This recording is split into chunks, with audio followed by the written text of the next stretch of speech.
Three, two, one. Hello, everyone. Welcome to this Pop to Teacher, this special teacher's talk. I'm teacher Fabi Montanari, and I'm really happy to be here with you. And today we're going to talk about writing like a pro. Tips and strategies to boost your English writing skills. So I'm really happy to be here. And I first, before we go into the topic we have to talk about today, I want to know if you can hear me well, if the sound is okay, if the audio is okay. And then we are going to start talking about this. But first, yes, I want to know if the audio is okay. And I want to know um, if you like writing or not. How do you like writing? Do you like a lot, or writing for you was always a problem, has always been a problem for you? Hi, Daniels. Good night. Good evening. Uh, so, hello. And that's it. Okay. How do you like writing? Writing, people usually think writing is really difficult and people avoid writing. Am I right or am I wrong? Uh, but there is a secret behind enjoying writing. Do you get that? Can I continue speaking this way? Can I continue speaking English? This talk today. Can I continue in English about this? Or if you have questions, if you don't understand something, I'd like you to tell me, okay? If you can understand. But here's the thing. Uh, many people say, "Oh, teacher, writing is very difficult. I don't like writing." Or all of this started because of the yesterday there was this Enem, and usually redação is something that people don't like doing. And pay attention to this very carefully, okay? So pay attention. This is one of the most important lessons I ever taught in my life as an English teacher. And this happened a long, long, long time ago. I think about 15 or 16 years ago. I had a group of students, teenage students, like in class, like in person classes. We didn't teach online by the time. So in this group, I had 5 teenagers studying with me. They were 13 years old, mais ou menos, more or less. They were 13 years old, around 13 years old. And I remember they had a composition to do. It was a task in their books, and they had to write about an athlete that had retired or an athlete that had died, because they were uh, studying simple past. So simple, but the different grammatically, simple past is the verb tense that we use to talk about past events that are in the past. So I remember this. This was like choose an athlete, someone that is not playing anymore, is retired or is dead, and write about his career, his or her career.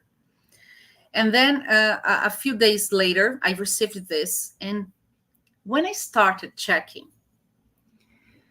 I know my students, I know them. Uh, I know each of my students, and they were pre intermediate speakers. They were at the pre intermediate level. And when I started reading the compositions of 3 of them, there were 5 students. One didn't hand the task in. The other 4, from the other 4, one did the task the way he was supposed to do. And the other 3 copied from the internet.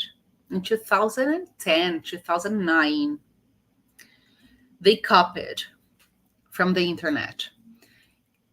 And then when I found it, it was a copy. I was very disappointed, and I came to class, and I asked the students. And as I was really disappointed, I started speaking to them in Portuguese. They were like, hi, teacher, hi. And I always say hello to my students in English. And it doesn't matter the level of English. I don't talk to my students in Portuguese. Our first language in contact is English. If you have problems, we may use Portuguese to help you. But this is not the first language we're going to use in class. This is not my first option. And then when I saw them, I was really disappointed, and I started talking to them in Portuguese in a very low voice. And I said, I want to know something. Let me ask you something. Why are you studying English? Just because your parents are paying for you?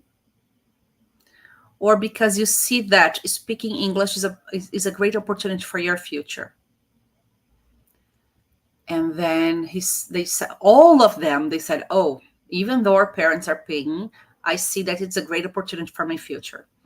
And then, okay, so we all agree that, okay, your parents are obliging you to come, are making you come to English classes. But in the end, you know that this is going to be a good opportunity for you in the future. Okay, we all agree on that.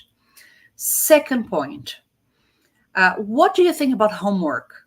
Is it a way that you think that it's a way that me as the teacher, are pissing you off? Or it's something that is going to help you improve your English and learn more? And all of them, they said it was an opportunity for them to learn more. I said, okay, then. Now, when I asked you to do a composition like this, why did you three? And then I said, this talk is not to you. The student that had done it correctly, I said, this talk is not with you. This talk with you is with your colleagues. Why did you copy it from the internet? And they said, oh my God, I didn't know the teacher was going to realize that. I said, yes. I said, every time you wasted a great opportunity to learn more. Because speaking English, writing in English, this is the point.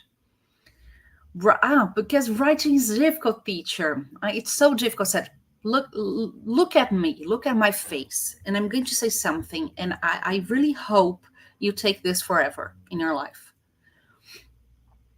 Writing forces us to organize our thoughts. So once we organize our thoughts and are able to put it in the paper, to write it down, it means that we can think. So writing is not difficult. Thinking is difficult. But every time you waste an opportunity to think, you are you are postponing, or you are denying your ability that you should have to think. And then they looked at me and said, yes. And for everybody to understand this part, I'm going to open a parenthesis and I'm going to speak in Portuguese, this part, that exactly the way I talked to them in that moment. And I said, escrever não é difícil. O difícil é organizar o pensamento. Escrever nos obriga a organizar o pensamento. Quando a gente consegue organizar o pensamento, escrever fica fácil. A gente não consegue escrever direito, ou é difícil, não a escrita em si, mas organizar o raciocínio. Mas quem organiza o raciocínio consegue trabalhar em qualquer lugar. Quem não consegue organizar o raciocínio não serve para trabalhar em nenhum lugar. Então, escrever é uma das habilidades mais importantes que você pode desenvolver na sua vida, seja ela em português, em inglês, em japonês, em espanhol, em qualquer idioma. Essa é uma das habilidades mais importantes que você tem na sua vida. Nunca deixa passar uma oportunidade de você aprender a escrever. Não desperdice essa oportunidade. And then they looked at me. And never again they did that. It was quite a great lesson. And right after that, every time they had a composition to hand in, they did that. They weren't copying from the internet anymore. And nowadays, of course, you can say, but teacher, nowadays we have AI, ChatGPT and other AIs that are doing this. But are you really sure about not developing this skill anymore? because it's exactly the same point. Writing helps you organize your thoughts, helps you understand what you know about a topic and what you don't know about a topic. So writing is something really, really important, even though AI is really advanced and is going to improve a lot better. But are you really sure that you are going to rely on a technology to write everything you want to say? I wouldn't do that. And as a mother, of course, I need to say AI helps a lot of things. But are you going to rely your life on this only? I'm not sure. You should do that. Okay. So for these topics here, uh, some strategies. And as I said earlier in the stories, I learned to write in English before I wrote in Portuguese. I never had a teacher who taught me how to write. I just had teachers in my school life saying, oh, first day of class after holidays, write down about your holidays. What did you do in your holidays? Just write down. They didn't teach me exactly, oh, you have to start your writing with this, you have to conclude with that. They never taught me to do that, so it was really difficult for me. So maybe if you think that writing is difficult, maybe it's because you don't know how to do that. But here are some very important tips for you. uh, it doesn't matter everything that you're going to write. First topic, understand your purpose. Why do you want to write that? And we need to understand that people are going to be connected by the hooks you put in your composition, in your writing. We have to avoid merely informative writing. If it's just to inform, like it's just a memorandum, for example, or a telegram just to inform. But if you want people to pay attention to what you have to say, you need to get them involved using some storytelling techniques. I'm not going to talk about storytelling today. Today's writing. But if you want, I can bring this topic next class for you. So some strategies to improve your storytelling. I work with that in my course with the students. We work on that. This is really good. But you can do that by yourself if you want. Okay. So understanding your purpose, understanding your audience. Who's going to read your writing? Who's going to read that?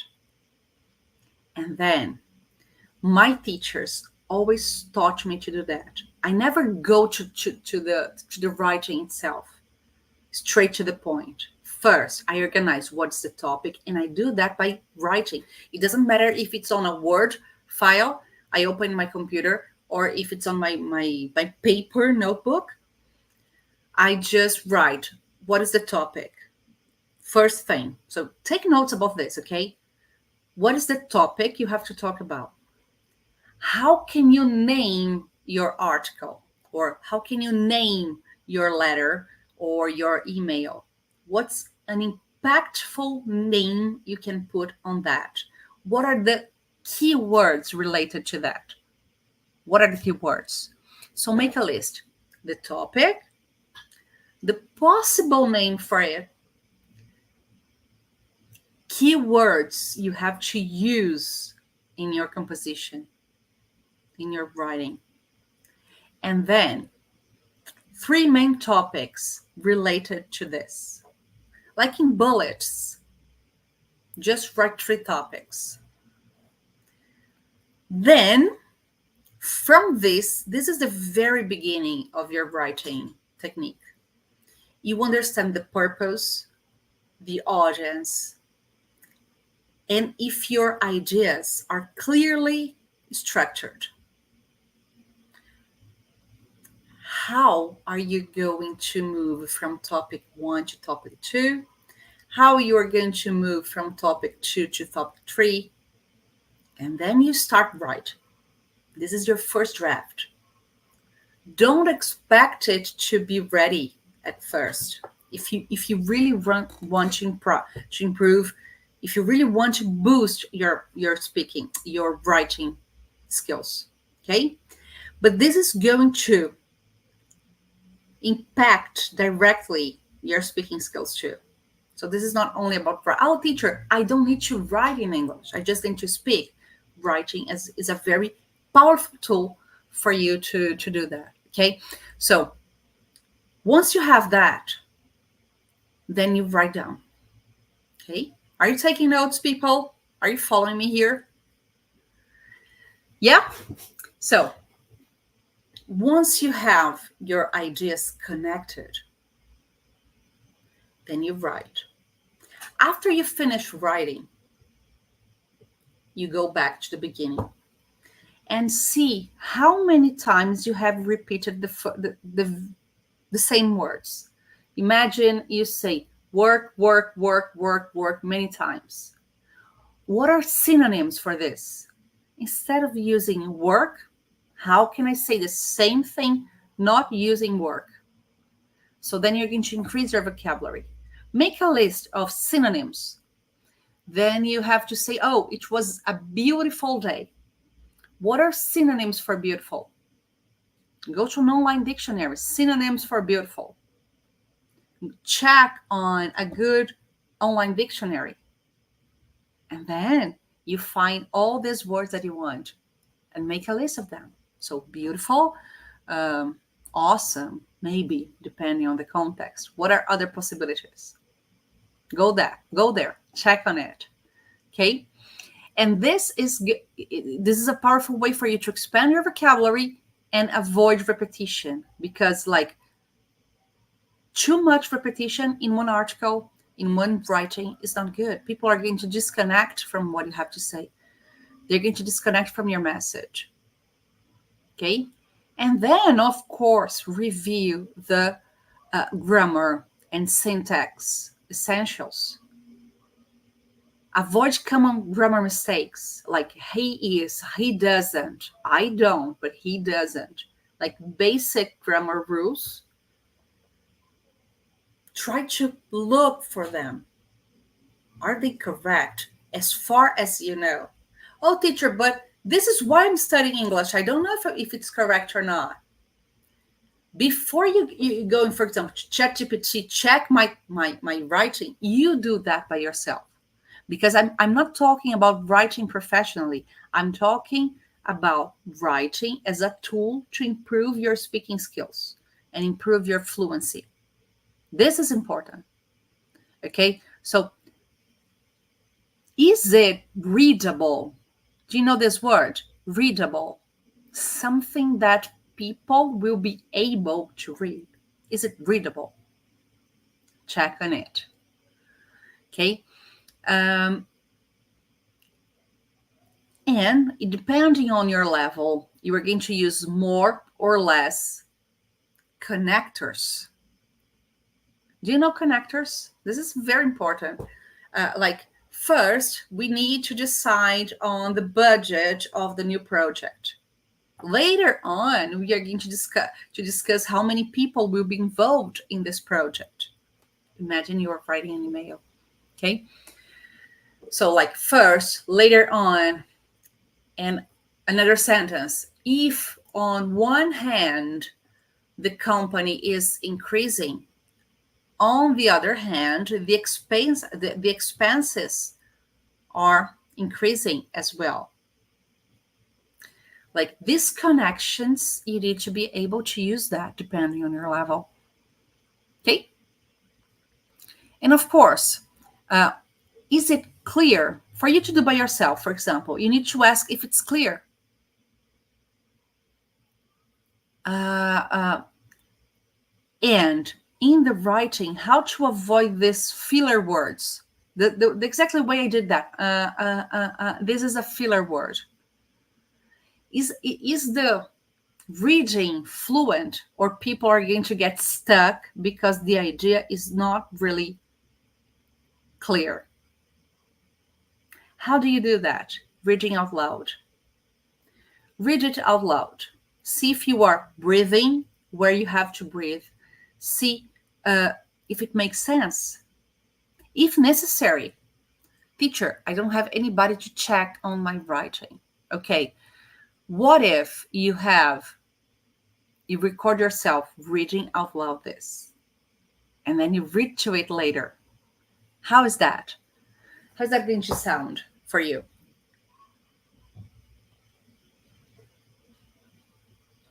How about trying that once or twice a week? When I said that I learned to speak English before I learned to speak Portuguese, not I learned to write in English, compositions in English, before I learned to write them in Portuguese. It means that my communication, my writing skill in English was more developed than it was in Portuguese, even though I'm a native Portuguese speaker, even though I could speak Portuguese. But why is that? Because I practiced a lot, at least twice a week. I had to do compositions in my English school. I know you may say, teacher, it's really tough to do that. I know, I understand that. But what if you have it at least once per week? For my students, I propose that.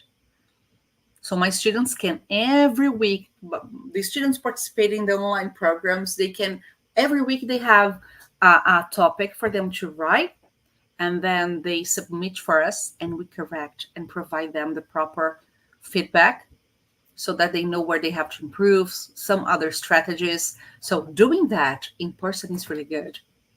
It's really nice to see how clear you become. And once you register that in writing, your speaking follows this. You can be sure your speaking will be better by the end of this process. What about you having this strategy of writing one composition per week for 6 months? I'm sure your English will be totally different in 6 months from now. It doesn't matter the level you are now. So once you have this as a daily habit, I'm sure you are going to make a great evolution. You're going to improve a lot. Okay? So when my students seek for this feedback and they apply it, they grow as a writer, they grow as a speaker, and they're moving really close towards their fluency. Yes, I have covered the topics. I'm going to review that for those of you who arrived later and for everybody who wants to really improve that. Stay with me. Once you need to write something, I always start by writing the topic. What do I have to talk about? Or what do I have to write about? Then I list 2 or 3 possible names for it, and I list keywords I want to use in this process. Keywords, key expressions, I list them, make a list of keywords. And then I list the topics, the ideas I want to cover. And then I start writing. Write. And then I move back to the first topic and I read it out loud to see if it makes sense what I want to say. And check for repeated words and try to find synonyms. I check on grammar and vocabulary. Is it coherent? Is it clear? Are the ideas clear? If they are not, I go back and change what I have to change. And then I read again. And I do this over and over and over.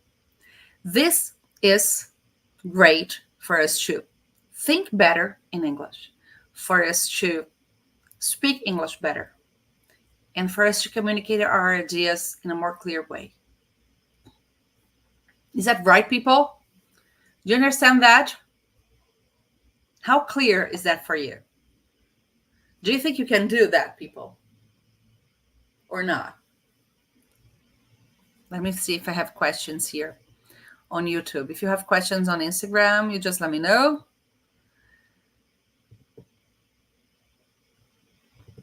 Questions? So, If you have questions, you can leave your questions here in the comments of this video. If you liked it, as soon as I finish this live, I'm going to save it in your feed for you to review that. And I want to know the most important tip you heard from me here today. I want you to put in the comments. Okay? Put in the comments the most important thing you learned here today. Right after I finish this, I'm going there to Instagram and you comment on that. Okay? So people, that's it. I hope to see you next Monday again. And if you'd like me to talk about storytelling, just let me know in the comments too. Teacher, talk a little bit about storytelling. Storytelling versus very informative texts or speakings. Okay? How we can balance that in the end. So that's it, people. Bye. I'll see you soon.